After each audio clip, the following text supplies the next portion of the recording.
And let me just share my screen so that we can all be together.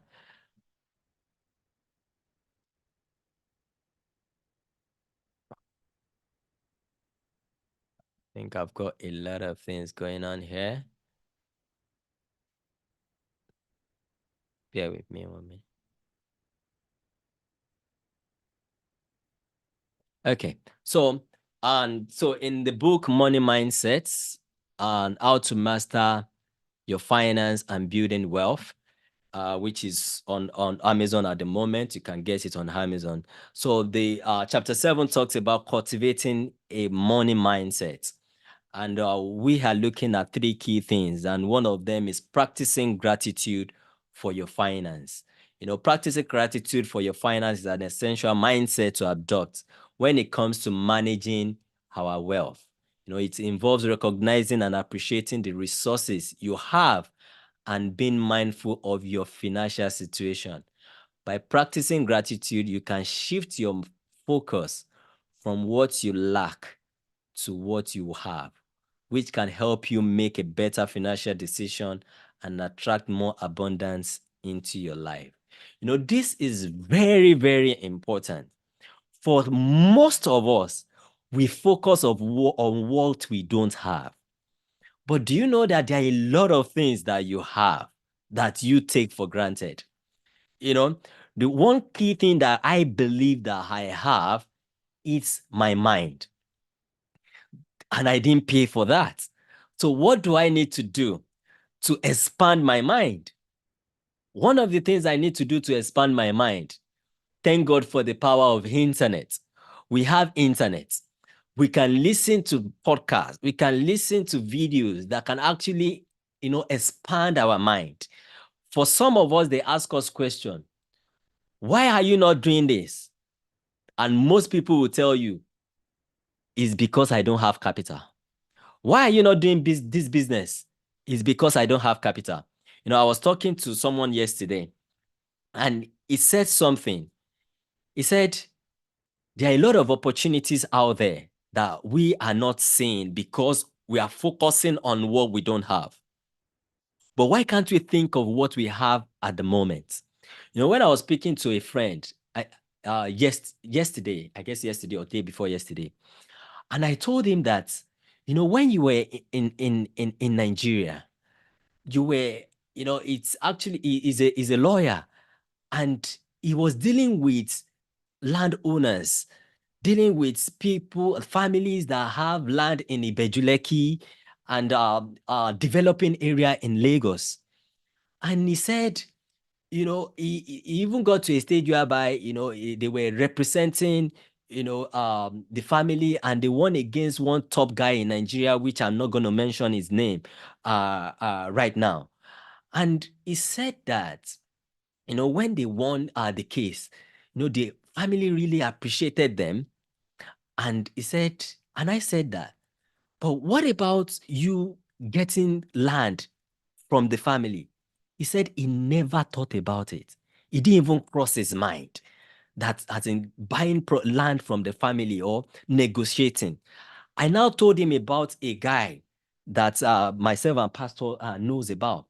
And when I was telling Pastor, he elaborated on it. He said, this guy is actually a lawyer as well in Nigeria. But do you know what he does? He has created relationship with his clients to the extent that he showed them opportunities that they could not see. He will tell them that, see, you have this land. Why can't we sandfill this land or get CFO on this land? Certificate of occupancy, for the sake of people that might not have heard of CFO, if you are not, especially if you are not conversant with Nigeria. So that let's, add value to this land by putting the papers together, by getting CFO of this land, by doing sand filling on this land. And whenever you get CFO of a land for a landed property, it's easier for you to raise fund. It's easier for you to go to bank and raise fund from bank. It's even easier for you to do like crowdfund, as in bringing people together, okay, or even doing promotion. You can say that, okay, we are selling this land for so amount. So, for example, the landowner, they were thinking of selling land for, let's say, 3 million. And you go to them that, see, I can sell this land for 20 million. What we need to do is give me the, let's do CFO of this land. I don't mind doing the CFO from my own pockets, or you can bring money, let's do the CFO. Or on the alternative, we can partner with people that will sand fill. When they come to sand fill, we give them, let's say, 3 plot or 4 plot of land, or even 1 acre. When a surveyor comes to survey, we can give them, instead of paying them, we can give them part of the land. But look at where the beauty will come from. The beauty will come when we sand fill the land will quadruple in value. So if we are to sell it for, let's say, 3 million, we can sell it for 12 million because we have sand filled the land with, let's say, 500,000 naira. Or if we do the C of O, the value of the property or of the land will go up. So you are not focusing on what you don't have. You are focusing on what you have. And anytime you focus on what you have, it opens door of opportunities. It opens, creative thinking. But when we say that, oh, our country is not good. Oh, then there is nothing. We cannot achieve anything. Then we focus on negative thinking. We cannot even be creative in our thinking. For some of us, even abroad, for a lot of us, we think that we don't have money, so we can't get into property ladder. I can tell you, there are lots of opportunities out there. I sent a video to the house recently. Some young people, they came together, they negotiated for property, put an offer down without knowing where to get the money. But when they put the offer down, and someone is also doing it in the house right now, putting an offer down, but do you know what? When you put yourself into some headache, your creative thinking will be activated. For some of us, we don't know what we have until we put ourselves. And I like what someone said. I think Laulu said it last week. Bumi said it a few weeks ago. That what is the worst case scenario? So this place is telling us that let's be happy. Let's appreciate what we have. Let's appreciate our power of thought. Let's appreciate our mind, that we are in the right frame of mind. Let's appreciate the community, like Village Square, that we join, that we listen to, values. We listen to positivities. Let's appreciate, the power of internet that we can leverage, for some of us, for me, I don't listen to any other thing apart from something that will grow me. So those opportunities are out there, but never focus on, especially our people in Nigeria. Everything is yes, we know, but in the process of things being expensive, what are the opportunities that you see? Someone said, let me see, I want to remember his name. He said that trouble is opportunities.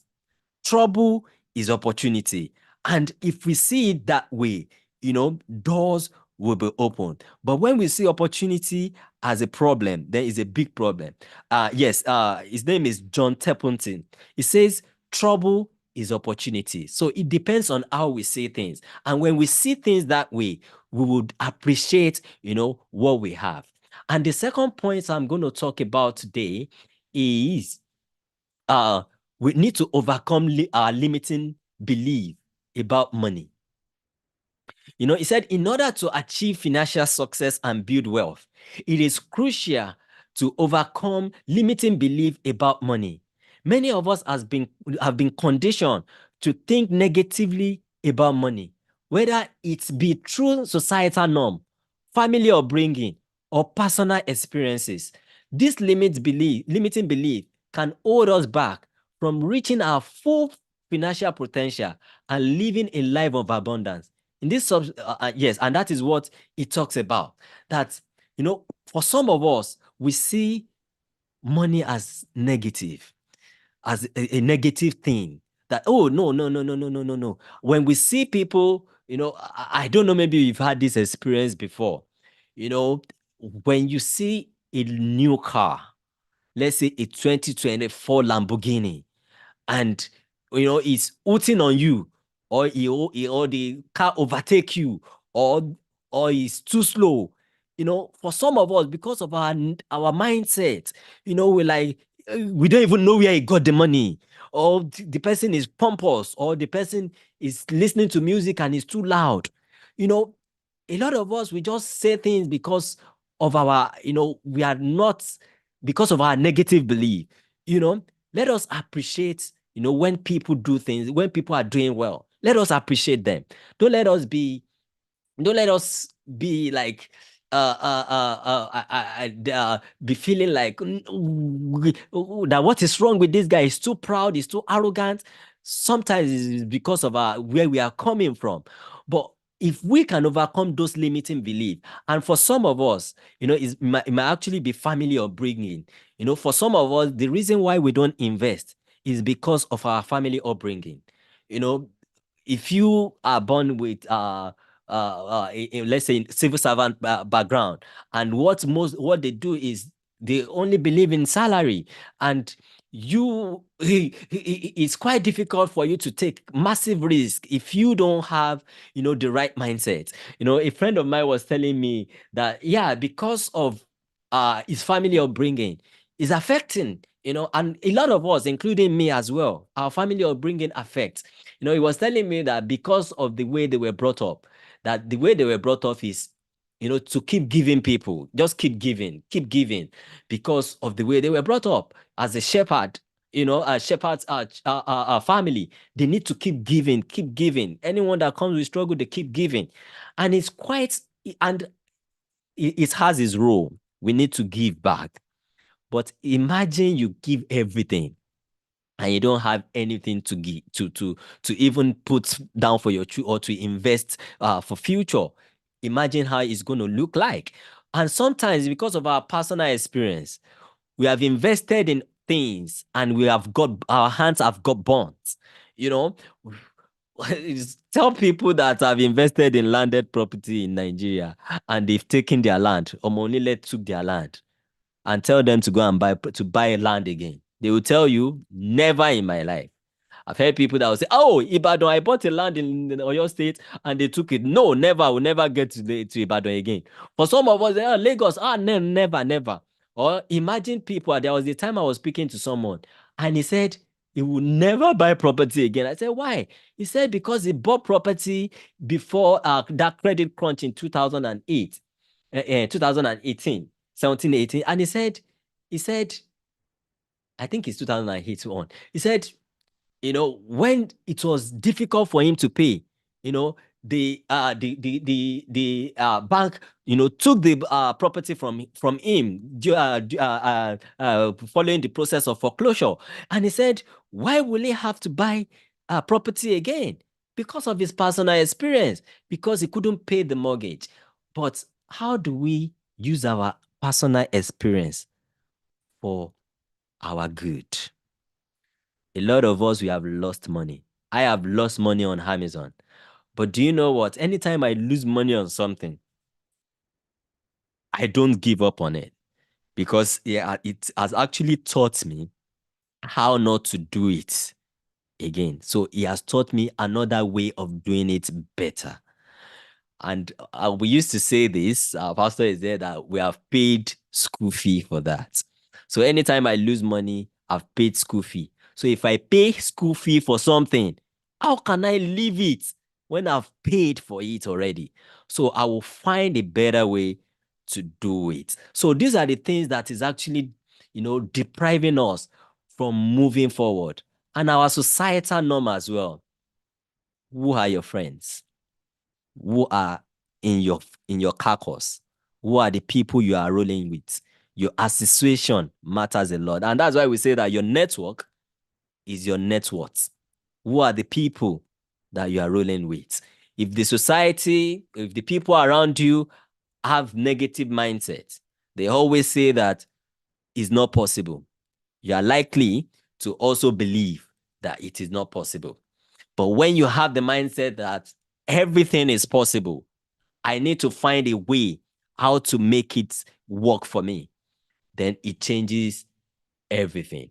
And the last one I'm going to talk about today, before I give opportunity for question and contribution, is embracing a wealth mindset.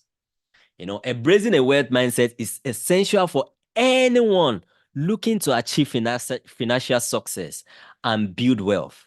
It involves shifting your mindset from one of scarcity and lack to one of abundance and prosperity. By adopting a wealth mindset, you can attract opportunity for financial growth and abundance into your life. We need to think abundance.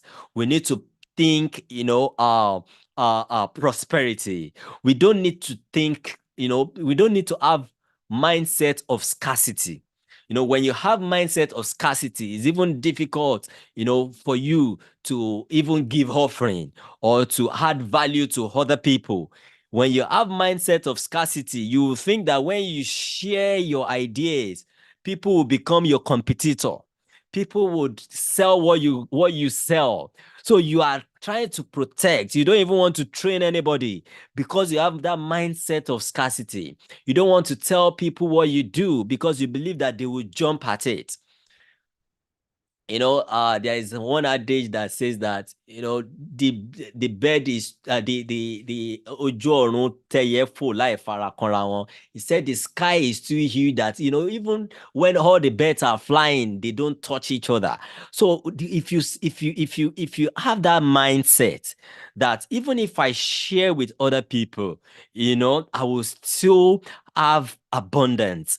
It helps us to grow. And he said one key aspect of embracing a wealth mindset is believing in your ability to create wealth and achieve success. It is important to have confidence in your skills and talent, and to believe that you are capable of achieving your financial goals. By cultivating a positive and optimistic attitude towards money, you can attract wealth and abundance into your life. People talk about laws of attraction. What do you say with your mouth? Do you say that it is not possible? Or do you say that, how can it be possible? How can it work for me? Do you say that I cannot do it? Or can you say that, how can I make it work? How can I do it? Do you say that I cannot afford it? Or you say that, how can I afford it? And these are very, very, very important. And I'm going to stop from here. This is just the tip of the iceberg of my book called The Mindset and How to Master Your Finance and Build Wealth.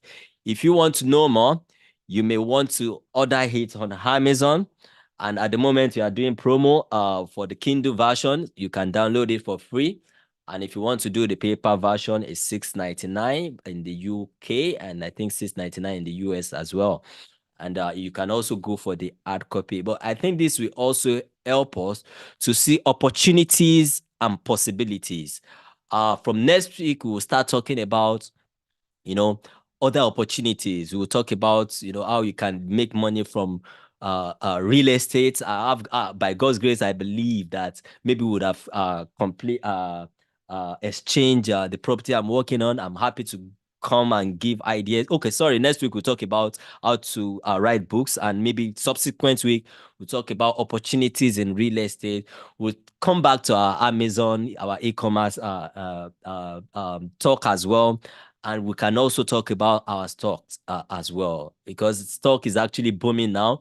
For people that have invested in Nvidia right now, they are smiling, and those are the opportunities that we will talk about. But at this time, I think I'll pause here and I will give us an opportunity for question and contribution.